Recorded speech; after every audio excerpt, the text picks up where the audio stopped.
G'day Beeks and Beeks to be. Are you curious about learning more about beekeeping?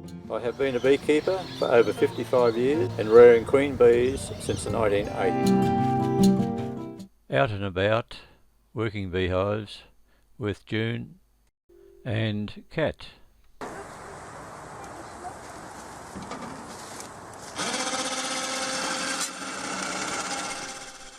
With the Lift-Tech loader that I designed, it's that much easier for working your beehives, as there's no heavy lifting or twisting. With these pair I've got to be very, very quick, otherwise I lose the fork and they enjoy the easy lifting so much. Looks like there's a bit of honey in there. Get to the other side. Up too much. That's what happens when you take it up too much. Let it down.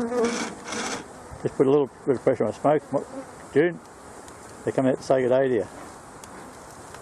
Just hit your rocket. That's it. Then if you twist it like that, half the time it'll break for you. Right, just over here, right at the road, because you can't go backwards there. Round you go, tip forward. See, it'll sit there. Should do. Yeah. Right. There's your brood frame carriers, and we can see we've got a drone frame in this particular one. The green frame, that's a drone frame.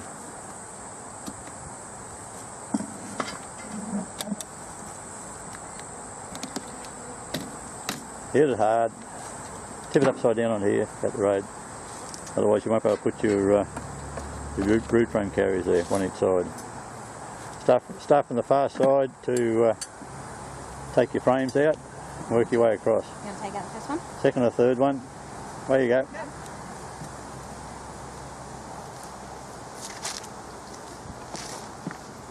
There, you just killed your queen. When you move these frames here, you don't do it with that there. You move it with a tip, so you can move a fraction. Right.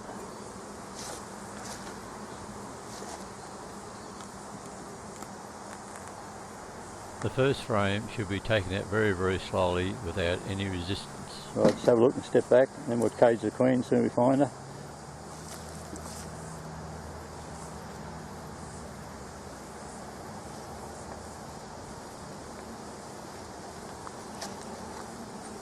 I did have a look down along the side there, see if we can find any there when you take that frame out. Put it on the carrier. No, get your end ones first. That way you know she's not in that area.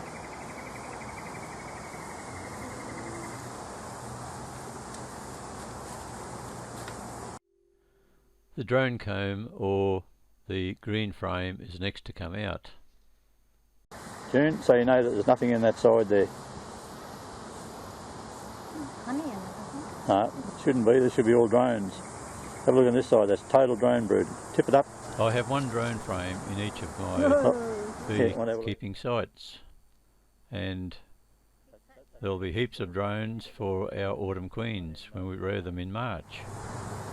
Right, you put your frame there. Where do you want the drone from? Doesn't matter, you just put it there, it's going to go back in again. Go back in the same. Yep, right. Keep working your way across. When you take the frame out, have a quick Z pattern look. Keep queen on the next frame.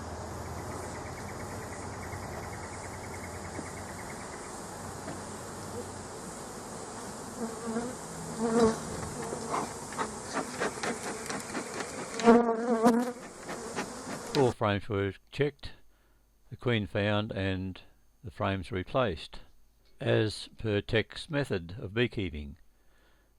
Seal brood external, semi-seal brood, then eggs in the centre, because that is the warmest part of the hive.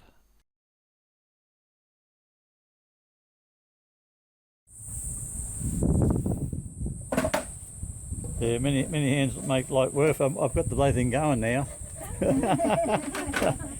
I'm like bloody June, she forgets to switch it on. The gear was placed in the sun for a few minutes so that it warmed the wax and the propolis to make it easier for cleaning. These lids and bases that won't be used until we do the next queen run in March, and all these doubles will be split, so there'll be about 30 odd plus nukes that we'll be making. I'm going to put this back on here, just down on the bottom there. Hang on, now I've forgotten how we do it. Oh, no, that my one. touch is going. Look, Oh, it's gone. I set it going. Thank you. I was about to turn it off. Yeah, that's what happens. You turn it off. Right, so what I'm doing with these here, these are my 707 landing boards. So what I'm doing now with my cat is I'm tightening the screw up so they can't come off. That's good, because they sometimes do in my hand. There. That's all ready to go. Yep, this is metho, right? Capful of metho, and I do 6.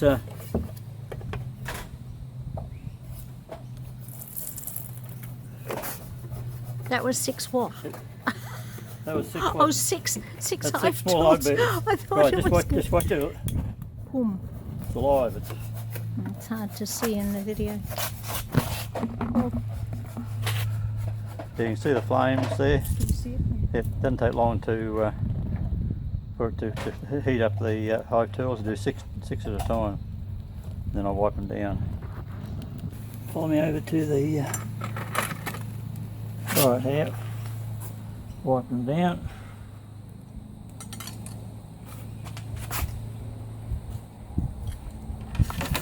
Next one.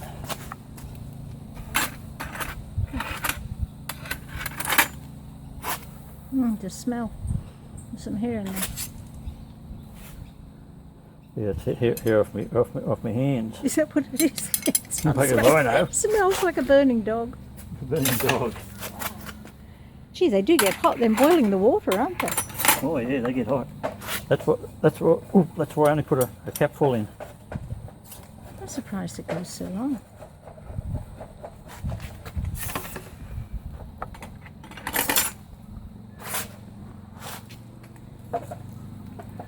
We had a metho stove, but it doesn't burn hot enough. It doesn't burn as hot as gas or Kero.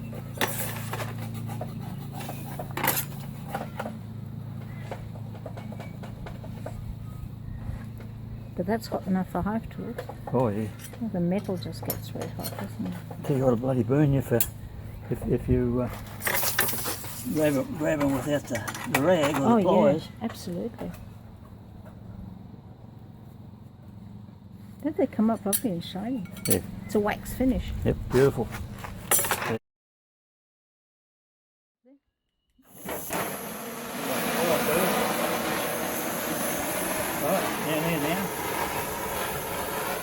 I use a gas torch to warm and melt the wax or propolis on the bars of the excluders, and then I thump them down so that it all falls off at the cross members. The wires are not heated up to an extreme heat, and they're cooled off quick with water so that the galvanizing doesn't start to deteriorate. As soon as the excluders have all the majority of the wax and propolis melted off them, they're taken out to a hose so that they can be washed down with water.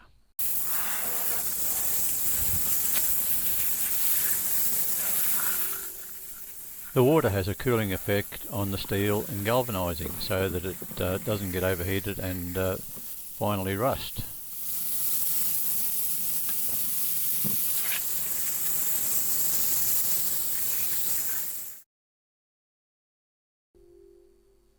And this is something that should never happen. There's a little bit too much of the wax fell down and overheated and melted and started a little fire. So we're just going to extinguish that, and that'll finish up this particular story.